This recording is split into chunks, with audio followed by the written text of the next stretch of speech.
ଦୟାଳୁ ବିଲେ ଆସ ଗପ ଶୁଣିବା ଦ୍ୱିତୀୟ ଭାଗ ଶିଶୁବୋଧ ଶ୍ରେଣୀ। କଲିକତା ସହରରେ ତୁମ ପରି ଛୋଟ ପିଲାଟିଏ ଥିଲା। ପିଲାଦିନେ ତାଙ୍କର ବାପ ମା ତାଙ୍କୁ ଆଦରରେ ବିଲେ ବୋଲି ଡାକୁଥିଲେ। ଭିକ ମାଗିବା ପାଇଁ ତାଙ୍କ ଘର ପାଖକୁ ସବୁଦିନେ ଅନେକ ଗରିବ ଓ ଦୁଃଖୀ ଲୋକ ଆସୁଥିଲେ। ବିଲେ ସେମାନଙ୍କୁ ଦେଖି ଘରର ଫାଟକ ଖୋଲି ଦେଉଥିଲା। ଘର ପାଖକୁ ଡାକି ଯିଏ ଯାହା ମାଗିଲା ଦେଇ ଦେଉଥିଲା। ବିଲେର ଏହି ଦୟାଳୁ ଗୁଣ ଯୋଗୁଁ ଗରିବ ଲୋକମାନେ ତାଙ୍କୁ ଖୁବ୍ ଭଲ ପାଉଥିଲେ। ହେଲେ ଘରର ଦରକାରୀ ଜିନିଷ ଗୁଡ଼ିକୁ ବିଲେ ଦେଇ ଦେଉଥିବାରୁ ତାଙ୍କ ମା ବହୁତ ମନ ଦୁଃଖ କରୁଥିଲେ। ସେ ଭିକାରୀମାନଙ୍କୁ ଘରର ଦରକାରୀ ଜିନିଷ ଗୁଡ଼ିକ ନ ଦେବା ପାଇଁ ବିଲେକୁ ସଦାବେଳେ ବୁଝାଉଥିଲେ, କିନ୍ତୁ ବିଲେ କିଛି ବୁଝୁନଥିଲା।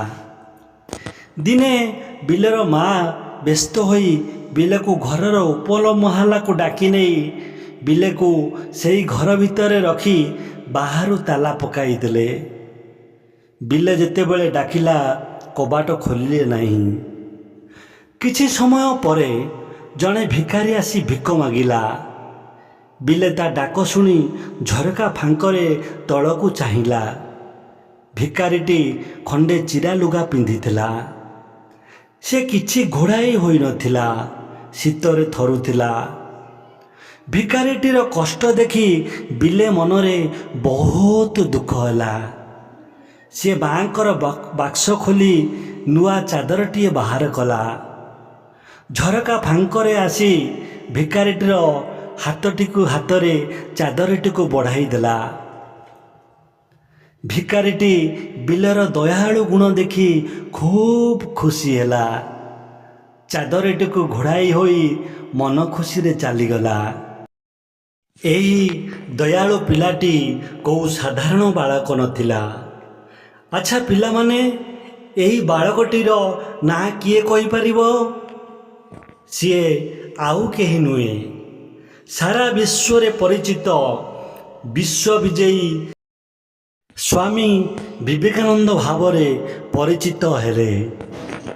ଆସ ପିଲାମାନେ, ଏହି ଜୀବନ୍ତ କାହାଣୀର କିଛି ପ୍ରଶ୍ନ ଏବଂ ଏହାର ଉତ୍ତର ବିଷୟରେ ଜାଣିବାକୁ ଚେଷ୍ଟା କରିବା।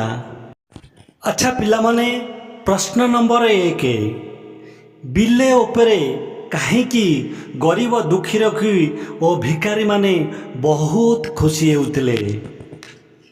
ଗରିବ ଦୁଃଖୀ ରଖି ଭିକାରୀମାନେ ଯିଏ ଯାହା ମାଗୁଥିଲେ ବିଲେ ତାଙ୍କୁ କାହାରି ତାଗିଦକୁ ଖାତିର ନ କରି ସବୁ ଦେଇ ଦେଉଥିଲେ। ତେଣୁ ଗରିବ ଦୁଃଖୀ ରଖି ଭିକାରୀମାନେ ବିଲେକୁ ଆଶୀର୍ବାଦ କରି ତା ଉପରେ ବହୁତ ଖୁସି ହେଉଥିଲେ।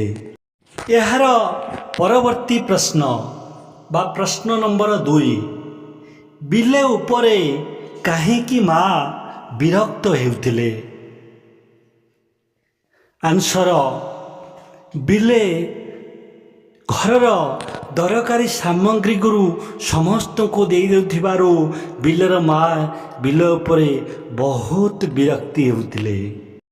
ପ୍ରଶ୍ନ ନମ୍ବର 3, ପ୍ରଶ୍ନ ନମ୍ବର 3ରେ କ'ଣ ଅଛି ନା ବିଲେ ବଡ଼ ହୋଇ କେଉଁ ନାମରେ ପରିଚିତ ହେଲେ?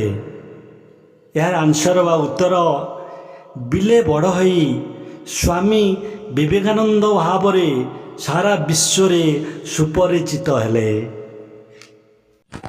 ଶେଷ ପ୍ରଶ୍ନ ବା ପ୍ରଶ୍ନ ନମ୍ବର 4, ବିଲେର ଜନ୍ମସ୍ଥାନ କେଉଁଠି ଏବଂ ପିଲାଦିନେ ତାଙ୍କର ବାପା ମା ତାଙ୍କୁ ଆଦରରେ କେଉଁ ନାମରେ ଡାକୁଥିଲେ?